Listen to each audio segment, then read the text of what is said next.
प्रिय विद्यार्थियों, मैं doctor Om Prakash Kumar, assistant professor ancient Indian history, culture and archaeology, DAV PG college, Varanasi से। कल के क्लास में मैंने चालकुलिथिक कल्चर ऑफ राजस्थान को लिया था। आज राजस्थान की ताम्रपाषाणिक संस्कृति को सेकंड पार्ट को अध्ययन के रूप में लिया है।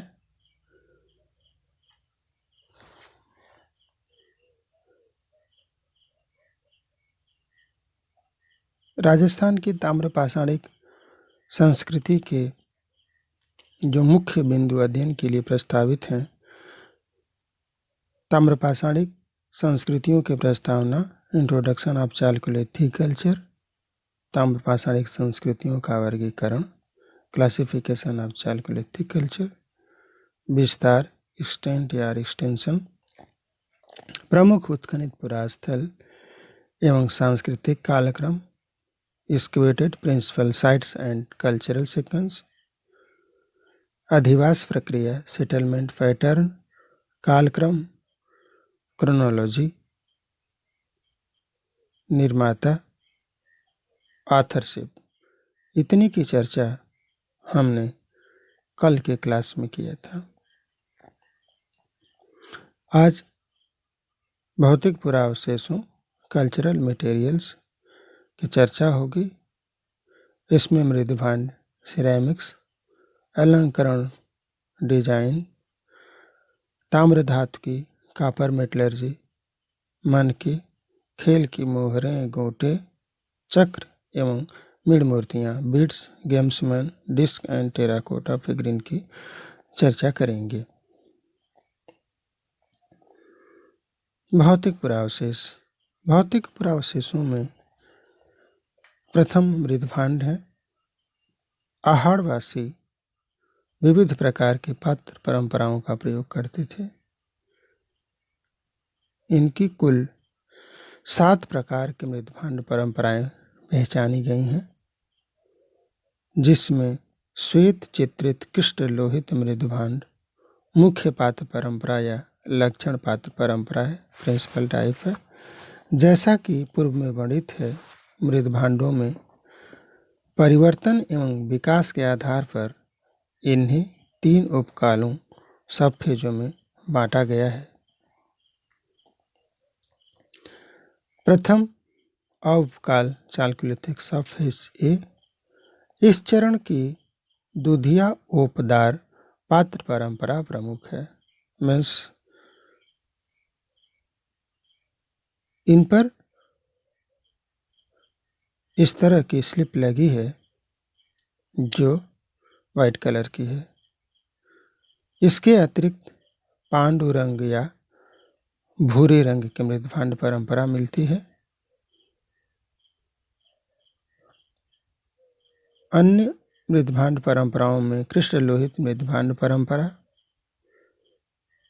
चमकीली धूसर मृदभांड परंपरा, पतली लाल मृदभांड परंपरा प्राप्त हो रही है। जो कृष्ण लोहित मृदभांड परंपरा है, इसमें प्रमुख रूप से कटोरे बनाए जा रहे हैं। और चमकीली धूसर मृदभांड परंपरा, इसमें घड़े, तसले, तस्तरियाँ, थालियाँ, साधारण तस्तरियाँ और ढक्कन प्रमुख रूप से बनाए जा रहे हैं।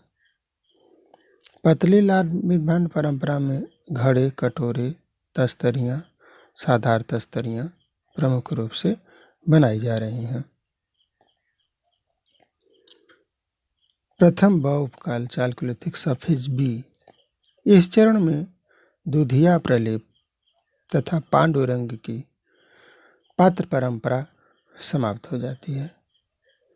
कृष्ण लोहित मृदभांड परंपरा, चमकीली धूसर मृदभांड परंपरा, चमकीली पतली लाल मृदभांड परंपरा प्रचलन में रहती है, जिसमें पूर्ववर्ती पात्र प्रकार प्राप्त होते हैं। इसमें कोई नए तरह के पात्र नहीं प्राप्त होते, परंतु इस चरण में प्रस्तर भांड स्टोनवेयर पहले बार प्राप्त होने लगता है। मैं सब फेज में पात्रों में स्टोन के पात्र बनने आरंभ हो जाते हैं। प्रथम स उपकाल चालकुलिथिक सब फेज सी। इस चरण में प्रस्तर भांड समाप्त हो जाता है, जबकि अलंकृत लोहित मृदभांड, मोटा कृष्णलेपित मृदभांड, चमकीला लाल मृदभांड प्राप्त होते हैं, जिनमें विविध प्रकार के कटोरे और थालियां प्रमुख पात्रों के रूप में प्राप्त होती हैं। इस चरण में प्राप्त होने वाले चमकीली लाल पात्र परंपरा गुजरात के सौराष्ट्र क्षेत्र में प्राप्त होने वाली परवर्ती सिंधु सभ्यता की चमकीली लाल परंपरा से तुलनीय बताई जाती है। अलंकरण। ये जो विविध प्रकार के मृदभांड थे, इन पर अलंकरण लहरदार रेखाओं द्वारा, बिंदु रेखाओं द्वारा,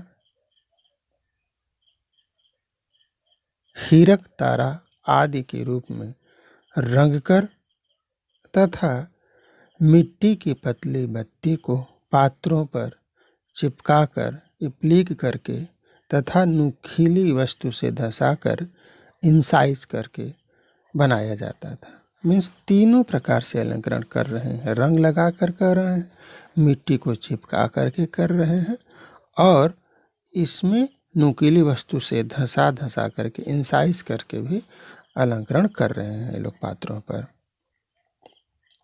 ताम्र धातु की आहार से प्राप्त तांबे के उपकरणों में लोहे की मात्रा मिली हुई है। लोहे की मात्रा मिक्स है। इसका तात्पर्य यह है कि ताम्र पाषाणिक काल में लोहे को अलग से शायद निकालने का ज्ञान नहीं था, परंतु लोहे का अंश कहीं न कहीं पात्रों में मिल रहा है। ये लोग खेतड़ी तथा झुनझुन से ताम्र अयस्क लाते थे। रतन चंद्र अग्रवाल ने मोतुन तथा उमरा से ताम्रमल खोजा था। ताम्रमल का तात्पर्य बच्चों, जब तांबे को ओर के रूप में प्राप्त कर लिया जाता है और ओर के रूप में प्राप्त करने के बाद उसकी स्मेल्टिंग करी जाती है, गलाया जाता है, तो गलाने के बाद वह लिक्विड रूप में हो जाता है और बूंद बूंद ऊपर से छू करके नीचे एक जगह इकट्ठा हो जाता है। तो इकट्ठा होने के बाद जो पिंड प्राप्त होता है, उसी पिंड को ताम्रमल कहा जाता है। इसी को शोधित करके उपकरणों का, कुल्हाड़ियों आदि का निर्माण चालकुलिथिक लोग करते थे। ताम्र प्रगलन की भट्ठी बालाथल से मिली है।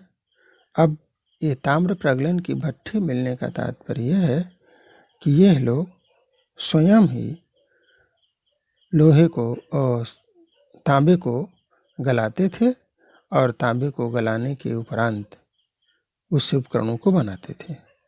आहार से ताम्र पाषाणिक उपकाल स तथा बालासल से सबसे अधिक संख्या में ताम्र उपकरण प्राप्त हुए हैं। ये उपकरण तांबे की चादर को पीट कर बनाए गए हैं।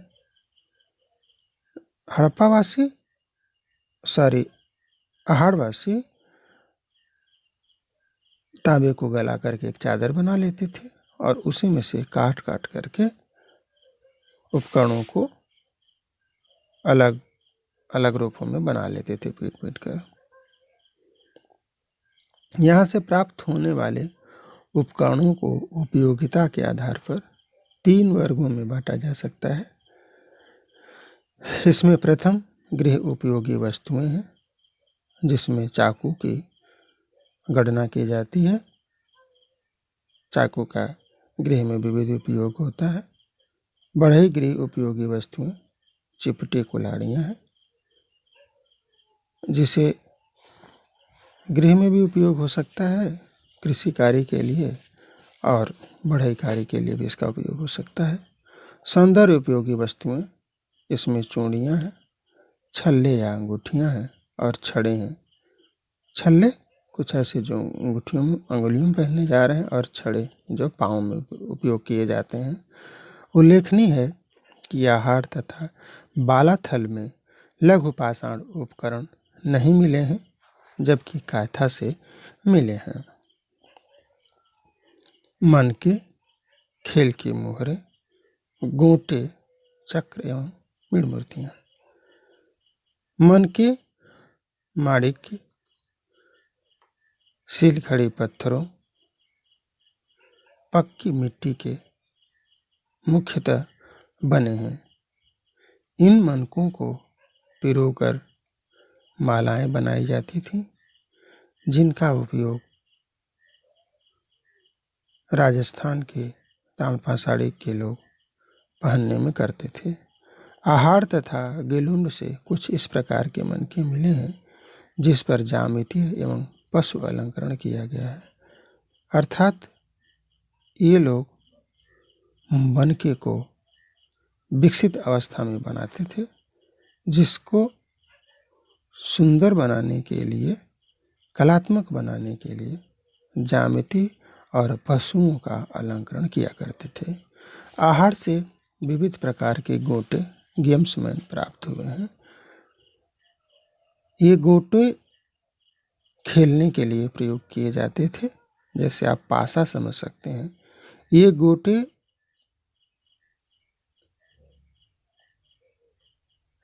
महाभारत काल में भी अस्तित्व में थे। एक गोटे का ऊपरी सिरा भेड़े के स्वरूप में बना है। गोट मीन्स जो गोटा है या जो गेम्समैन है, इसको भी ये लोग कलात्मक रूप से बनाते थे। आहार तथा बालाथल से लंबी सींगों वाले बैलों की छोटी मूर्तियां मिली हैं, जो ये प्रदर्शित करता है कि इनके समय में कौन कौन से पशु रहे होंगे। उनका एक स्वरूप में मूर्तियों से भी देखा जा सकता है। कृषि, पशुपालन एवं खाद्यान्न। जीवन जीने का मुख्य आधार कृषि, पशुपालन एवं खाद्यान्न था। कृषि, आहार से प्राप्त मृदभांड खंडों में अधजले दाने, भूसी तथा पुआल की छाप मिली है, जो इनकी कृषि के साक्ष्य माने जा सकते हैं। बालाथल से धान, चना, मूंग, जौ, ज्वार, गेहूं, उड़द के साक्ष्य मिले हैं, जो इनके द्वारा इन फसलों की कृषि किए जाने के प्रमाण हैं। पशुपालन, आहार से गाय, बैल, भैंस, भेड़, बकरी, सूअर आदि पालतू पशुओं की हड्डियां मिली हैं, जो इनके द्वारा पशुओं के पालने को प्रदर्शित करता है। बालाथल से भी ऐसे ही साक्ष्य मिले हैं। उल्लेखनीय है कि एक इस तरह का गेम्समैन या गोटा या पासा मिला है, जो भेड़े के स्वरूप में बनाया गया है। उसे भी पालतू पशुओं के रूप में दिखाया जा सकता है। खाद्यान्न, खाद्यान्न पकाने में चूल्हों की महत्वपूर्ण भूमिका होती है। आहार तथा बालाथल से मकानों में चूल्हों के बने होने के साक्ष्य प्राप्त हुए हैं। यह प्रदर्शित करता है कि आहार तथा बालाथल में ये लोग खाद्य पदार्थों को पका करके ग्रहण करते रहे होंगे। आहार एवं बालाथल से धान, चना, मूंग, जौ, गेहूं, ज्वार, उड़द आदि अन्न दाने प्राप्त हुए हैं, जो यह प्रदर्शित करता है कि आहारवासी, आहार संस्कृति के लोग इन खाद्यान्नों का प्रयोग अपने जीवन में करते रहे होंगे। बालाथल से बेर का बीज भी मिला है जिनका वो लोग भक्षण करते थे।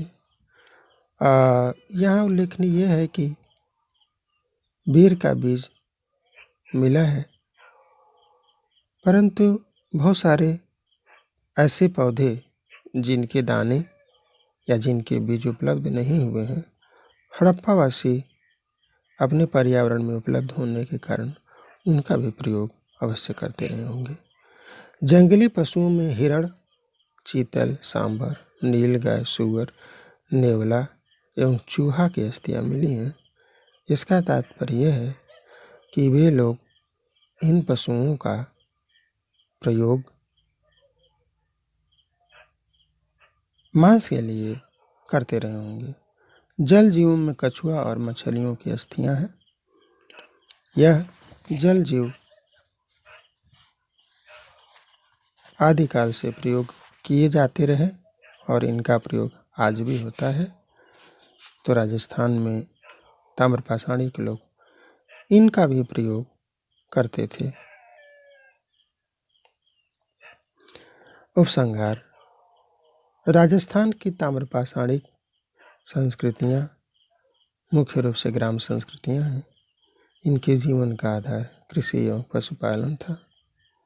अपने जीवन के लिए ये लोग आवश्यक ताम्र उपकरणों का प्रयोग करते थे, परंतु पाषाण उपकरणों पर ये निर्भर नहीं थे।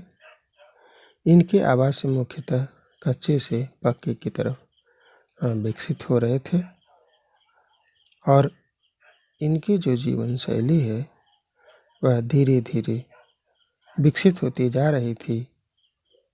जो विकास की कड़ी कच्चे मकानों से बनती हुई पक्कों मकानों की और उत्तरोत्तर रूप से अग्रसर थी। धन्यवाद।